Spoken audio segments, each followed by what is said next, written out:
Travis Wayne Goodsill. There's a critic of the Mormon Church who is desperate for attention, that he thought that he could attack me to get more attention to his channel, I guess. I didn't check how many views he had. I was just checking to see if he was a legitimate channel. He did show his thumbnail that had, I'm guessing, maybe his face, and it had two other faces, and thus talk face. And so yeah, he's a critic of the church. He's very dark. He goes where I will not dare go, despite my videos talking about how deep the corruption and evil of the church is. And I still won't go that deep that he's going at. He does videos that are typical of your Mormon critic. You know, 9 signs your church is a cult. Stuff like that. That was the only one I actually read the title of. So that's all I got for you. I'm not going to give him the attention other than I replied to throw it back in his face. Because he was doing the typical commenter thing of, one, not paying attention to the time when the video was uploaded. That would have been a clue. Maybe he's got more videos. Maybe I should check to see what those other videos are. And 2, he makes the incorrect assumption that I'm Mormon defending the church.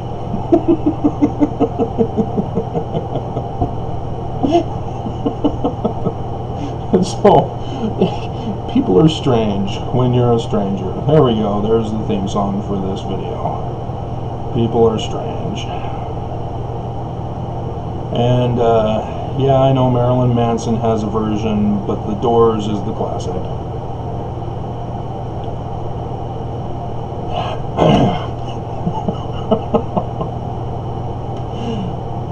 So,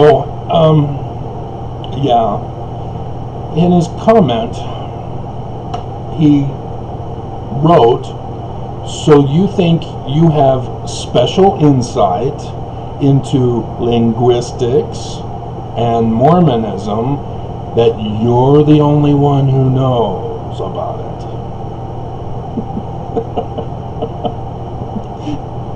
I know the trap. I'm not a spring chicken. It's done on Fox News even. And he does not understand, because he did not follow those first 2 rules of going to a person's channel.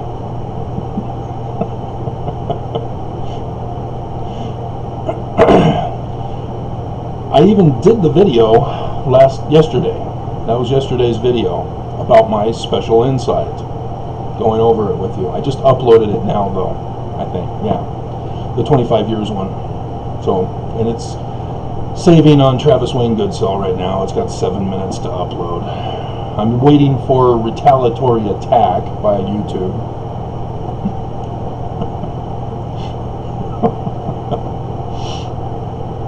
But, yeah, nobody was giving me the answers in Mormonism. How did Joseph Smith translate the Hebrew text of the Bible, as he said in the King Follett Discourse? Nobody knows. And when I did find out the answer and went to the church and went to farms, they said, no, Joseph Smith is not a translator. He's wrong. I just told you he's right. And you're now trying to tell me I'm wrong. Are you sure about that?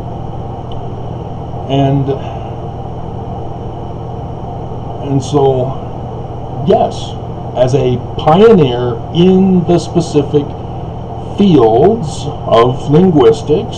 I'm the decipherer of Paleo-Hebrew. I'm the decipherer of Egyptian petroglyphs.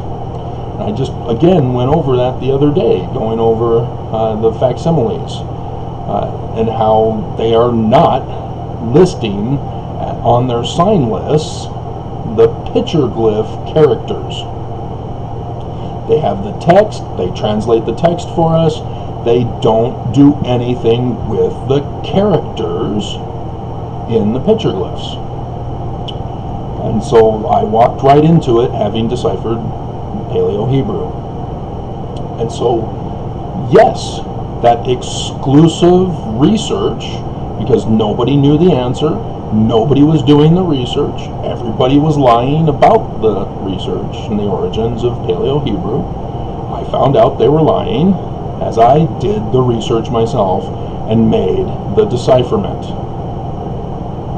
And thus, yes, Joseph Smith is correct. Elohim should be translated plural all the way through. And so, yes, I didn't stop with just the half sentence that Joseph Smith did. I kept going to see what else would be discovered using that pattern of translation. And so I've been telling you about that in my videos. For example, Yah is the head God in the Hebrew Bible of the creation. And Son Yah was given the new name of Yahweh, Jehovah, as you know it, in Genesis chapter 2, after he finished. And thus harmonized with the parts that are correctly translated, where certain characters get new names. Abram, Jacob, for example. And you'd think as a president of the Church of Jesus Christ of Latter-day Saints that he would understand new names. That you don't just throw out any old new name. There's meaning and purpose behind the new name.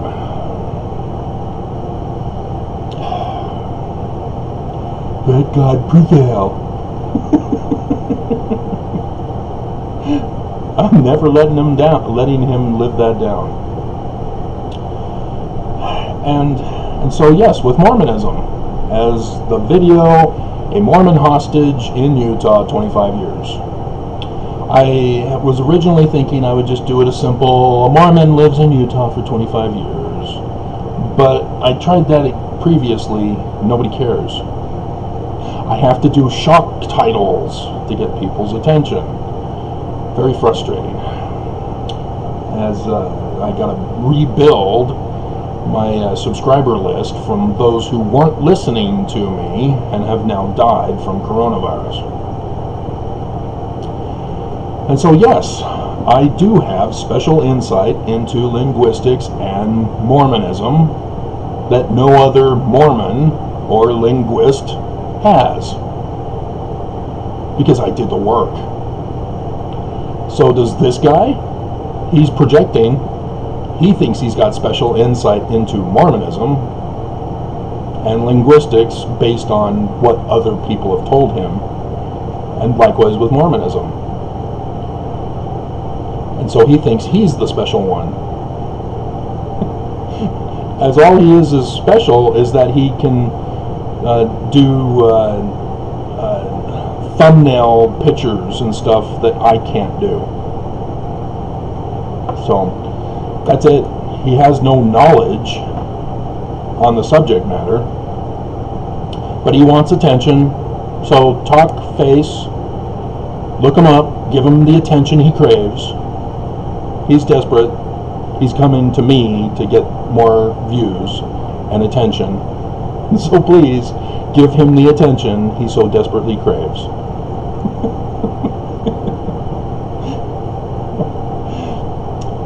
In the thumbnail that I put for the Mormon Hostage 25 years, you'll see the dinosaur. You guys all know about the license plates that had the dinosaur. And this was part of that slogan that they did with Governor Herbert when he changed the theme of Utah to Life Elevated. Little do we know now in retrospect that the whole purpose was to eliminate the poor and the homeless from Utah.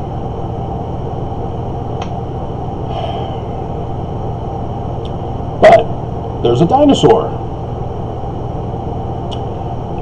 And dinosaurs involve the science of archaeology.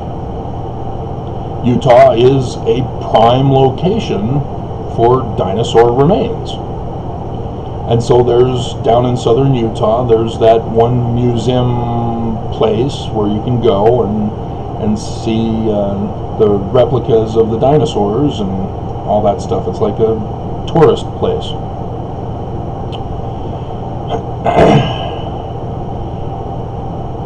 And when you go there, they'll tell you that the dinosaurs lived on Earth and were rendered extinct at a particular point in time. As most are certain that it was the meteor that struck in the Gulf that wiped out the dinosaurs.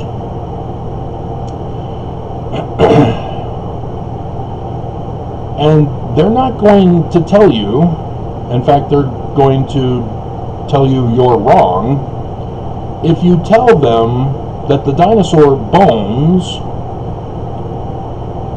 came from another planet out in our solar system, or in another galaxy, or in the universe.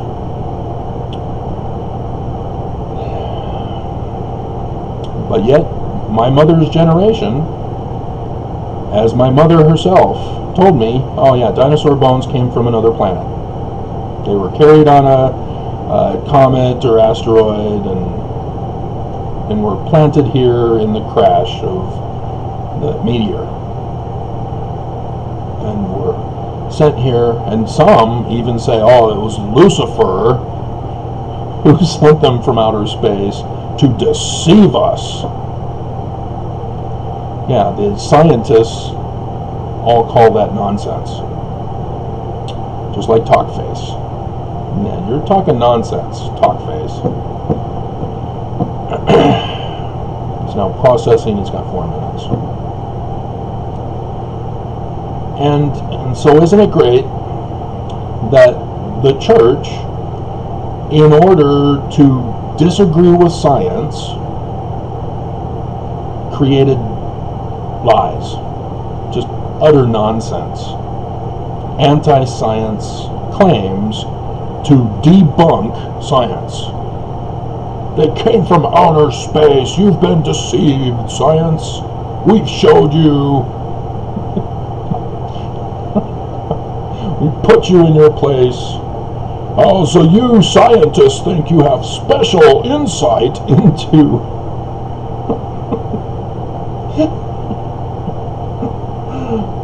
Yeah, and where does this all come from? It comes from the Catholic who set the date for Adam and Eve at 4004 BCE. And you notice I said BCE rather than BC.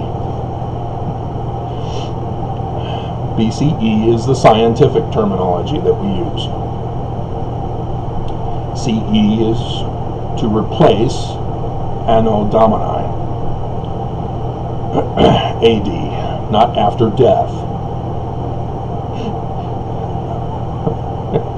It's the wrong pivot point.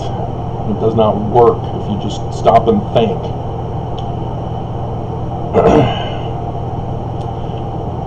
And the Jews, likewise, they have a different date. It's much earlier. It's 3,700 something. And so, according to their calendar system, they claim that the Exodus of Moses, as written in the Bible, is 3,333 years from this current Jewish year. And September 7th starts the next Jewish year. And so you've got both Jewish and Christian giving us dates of Adam and Eve at around 4,000. No, both are wrong. And why? Well, when was the Bible written? Oh, well, from the early beginnings, Travis. Not the one we have. Is that 95%? So I'll be clicking publish once I finish here. Oh yeah, I didn't check to see if there were any comments on this one. There we go. Now it's thinking it's going to check. Oh, we're going to find something that'll violate. Yeah, no, you're not. This is a waste of time that you just threw in here to slow down processing.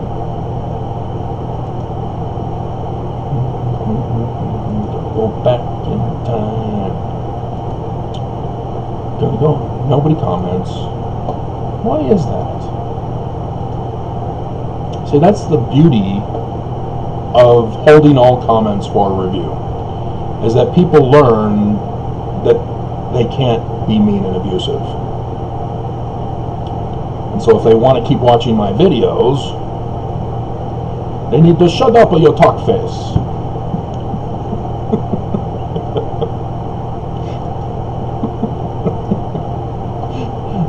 He desperately needs attention, guys. I'm going to give it to him here in this video. Oh, what a surprise. They don't have him plastered all over my screen when I signed out. I would have expected that. But we got the next thing I'm going to talk about up here on the screen, though. And so, yeah, Mormons, well, let's see, I got to explain the Bible. The Bible contains anachronisms, just like the Book of Mormon does, and ex-Mormons know about this. Talkface should know about anachronisms of the Book of Mormon. If he doesn't, why doesn't he have this special insight that only he knows?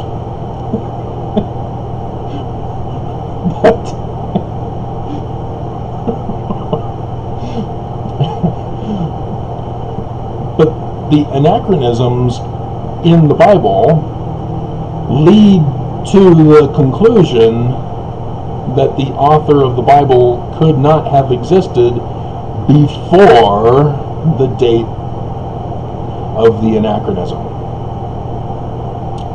And thus the Roman period is when both Old and New Testaments were written. And there's some suggestion that there's anachronisms in the New Testament that indicate a post-Constantine. So that's disturbing. But the Old Testament clearly is during the Roman period, and confirmed with the discovery of the Dead Sea Scrolls by the Qumran community, who were one of the Therapeutae that were during the Roman period. And the teacher and his 12 disciples that would go around to the other Therapeutae groups and preach and heal. That's what Therapeutae means, is healers. And so, yes, Jesus and his 12 apostles, being post-Constantine, are throwing in anachronisms that he is a historical character, using the knowledge of the Therapeutae as their backdrop for writing the Gospels, and incorporating Egyptian, which they had no clue of what they were doing. None. Behold, my beloved son. That's Egyptian. Behold, my son of Mary. then upon this rock thou shalt be called seer. Peter, Egyptian. Whole bunch of Egyptians. John the Baptist. I do not have authority to unloose your ankh. So, yeah, a whole bunch of Egyptian stuff in there that the authors were clueless about. And so again, it's a situation where they deny science, in this case linguistics and cultural history of anthropology and archaeology, to throw in the Constantine creation of an unknowable, supernatural, not real God, who's now history in the text. And it's not even the same name, because it was going to be a separate video I was going to do this for. But just quickly, the Doctrine and Covenants was coded. Names and places were given different names and places, and so in 1981 the church claims they decoded all of it. It's all better now. It's now understood. No. I can go over 116 again. It's not Babylon. It's coded still. It's supposed to be a current nation. Give you a hint, it's America. And there's another one. What is the name of Jesus Christ? Well, it's Jesus Christ, obviously, Travis. We have special insight that only we have. Are you sure? Or is that the code name? Think about it first. Joseph Smith talks about son Amen. Is that the code name? Or is Jesus the code name? Think about it. Think about it. Where does Amen come from? Think about it. Isaiah. And his name shall be Emmanuel. El is God, so what is Amen? Amen. So which is the code name in the Doctrine and Covenants? Yeah, Jesus is the code name. And so let's bring it up. There's only two places for Amen. Adamondiamen in 116 is not findable by typing in Amen. Let's see. Here it is. 95:17. Saith son Amen, or in other words. And so these are alternate code names for son Amen. Alphas, Omegas, Jesus Christ, Lord. Ta-da! So you thought it was Jesus, did you? Oops, so did Matthew. Do we need to go over Matthew? As he quotes Isaiah, doesn't name Isaiah as the quoter. That's the quote from which it came from. And despite that, despite even telling us an incorrect interpretation of Emmanuel, God with us. No, it's not let God prevail. They put in Jesus as his name, and they called his name Jesus. You're supposed to call him Emmanuel. What are you calling him Jesus for? Again, it's not a real history. It's a messianic apocalyptic literature. That's what was being written during the Roman period. And so none of the Bible is accurate. Now, yes, there are the books of Kings. Those are separate books. They were not part of one singular book called the Old Testament that they found records of. All the books are separated. Even the gospel books were separated. And the books of Kings, which includes Samuel, because they're actually called 1st and 2nd Kings, and so 1st and 2nd Kings is actually called 3rd and 4th Kings. The initial stories, until you get to as far back, I can't remember the name of the king. It's right before the attack by Assyria of the northern kingdom. That's as far back as we're able to go in archaeology. We can't go back to King David and Solomon in Jerusalem. I've showed you with my special insight that only I have, being the decipherer of Paleo-Hebrew, that they came from Egypt. See, I'm trying to share it with you. I'm not keeping it to myself. That's what he's also suggesting when he claims that. Dumbass. Give him his attention. He's desperate. He's lonely. Women know how to do that. They know how to play guys up, don't you? Oh, you're so smart.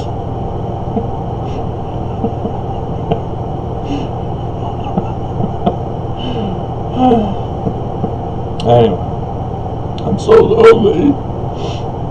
The movie Contact. Let's move on now.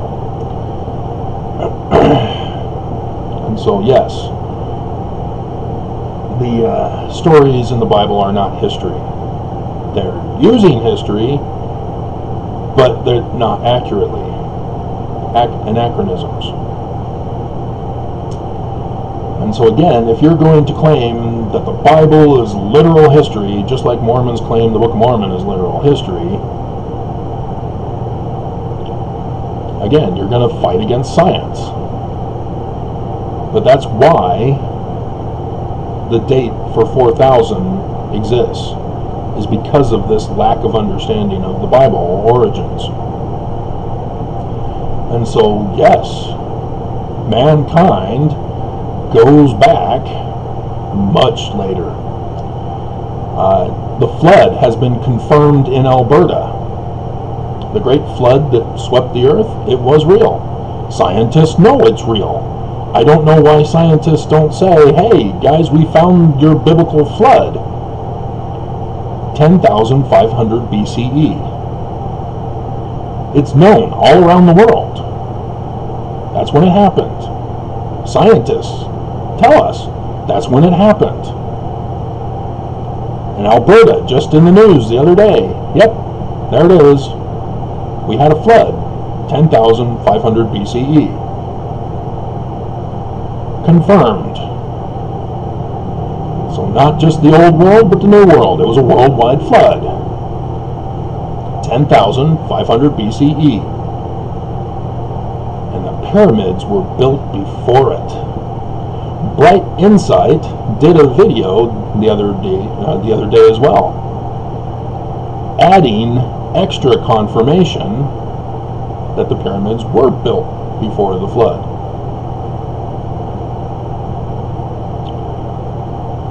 And he's not quite sure of the actual date. He just knows it's before 10,500 BCE. Well, these other people who know the date for when the pyramids were built, it's around 12,000 BCE. And I think there's a movie about the pyramids being built. Is it 10,000 BCE or is it 100,000 BCE? I think it's 10,000, and so that would be wrong. It's got to go back further in time. Back in time. Let's see, let's start with the movie.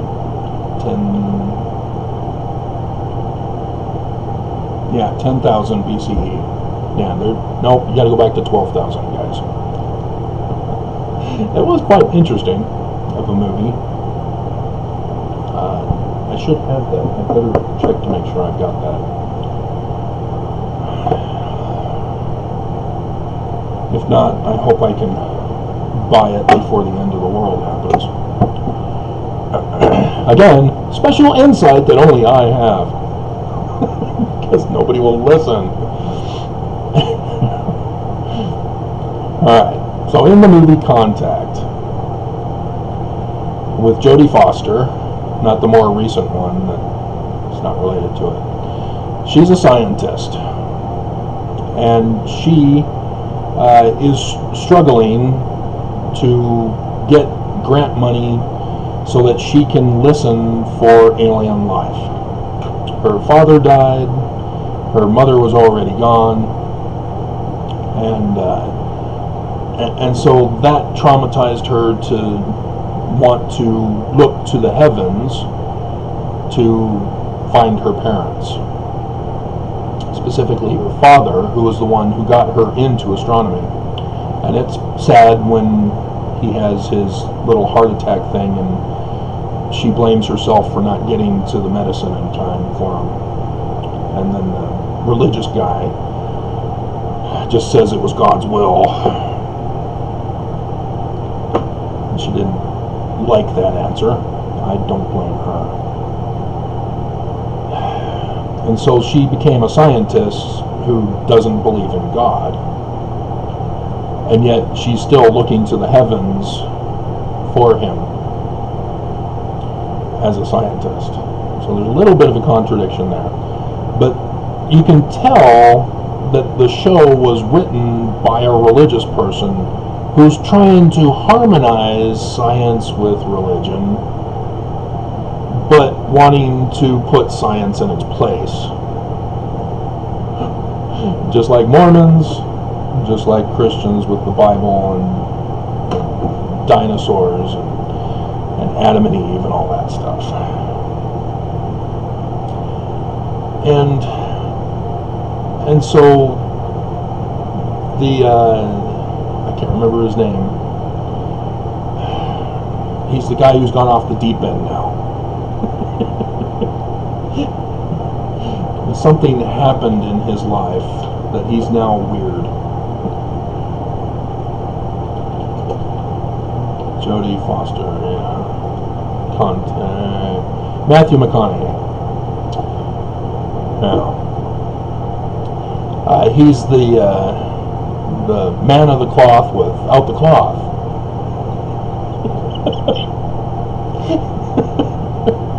And he talks to her at the White House banquet thing, where all the special people were gathered. As she gets a beautiful dress. My goodness, that was awesome. And they go outside as she slams him about God not existing. And so he takes her outside. Let's go outside and settle this. And he says, and he counters her with, do you love your dad? It's a fallacious argument. It's not equivalent. Love does not have anything to do with the physical reality of a God. Love is an emotional response to physical interaction. And so love, therefore, is describable with your actions towards another person. And that cannot be compared to whether or not there is a God that can be proven or not. And again, I already went over with you. Constantine purposely sabotaged God to not be provable, to not be confirmed, to not even be tested, because mankind can't know God. It's so beyond us. Well, yeah, then you can't know that he's beyond our comprehension then. By saying that he's beyond comprehension, you have put him into comprehension. And he's not supposed to be there. You've sabotaged your whole argument. You've lost the debate. Get out. loser. Move on. From Twister. I watched that the other week. Again. And so, again, and then of course if you saw the ending, they didn't want to have that be the focus of the show. Because there's 15, 18 hours or whatever of blank tape. Blank recording. How could that be? Is it a mystery of God? No. It means she actually did go through the wormhole, which, again, science has made that all up. There are no such thing as wormholes. There are no other dimensions. Again, replicate it. Do the theory test. Oh, well, we can't. Really? Why can't you? Big Bang? Replicate it. Oh no, we would destroy the universe. Yeah, you can't, can you? And it was a Catholic who created the Big Bang Theory so that he can justify the Catholic translation of "in the beginning."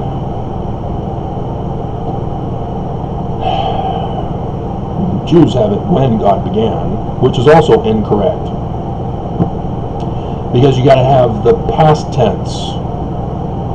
They don't have the past tense. It doesn't even have a tense. You need a tense in there. There are 3 characters. I'm giving you special insight that only I have. There are 3 characters for past, present, and future that need to be added as prefix determinatives to a verb. And there are none, according to the Hebrew text as it is, and the translations that have subsequently followed. And so they're all wrong. Even the Jewish version, which is, according to the Masoretes, of 600 to 1000 BCE, or actually 800 to 1000 CE, is wrong. And even though they claim it's the most correct, and it should be considered as the most correct, because they were the ones who created it. They fixed the translation to only one translation, and it's still wrong.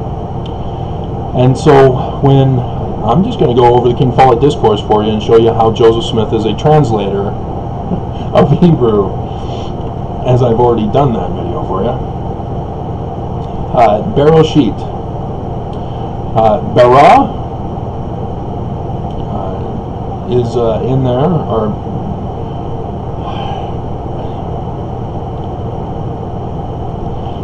Joseph says that the B has to be dropped.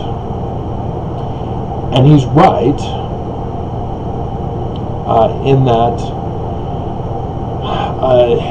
the sentences did not ever begin with a prepositional phrase. In the beginning, or when God began.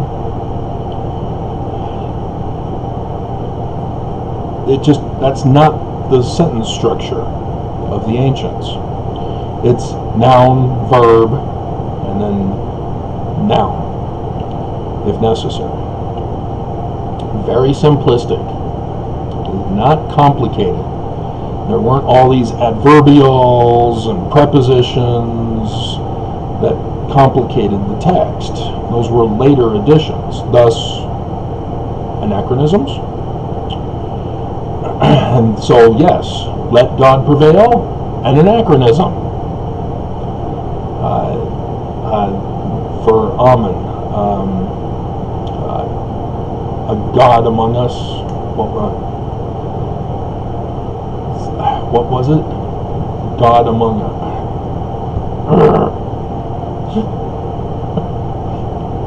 What was Matthew's error? dun, dun, dun, dun. God with us. Yeah, anachronism. Not the definition, not the translation. Anachronism. And so, Bereshit, yeah, you have to drop the B. It does not start with in or when. And when, it was even a push and a stretch even of itself. There's another letter for when. And so then you've got Roshit. Well, the T is a feminine plural ending.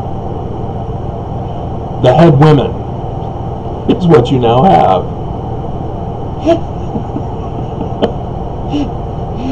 I'm curious to see how that would fly with the Jews and Christians.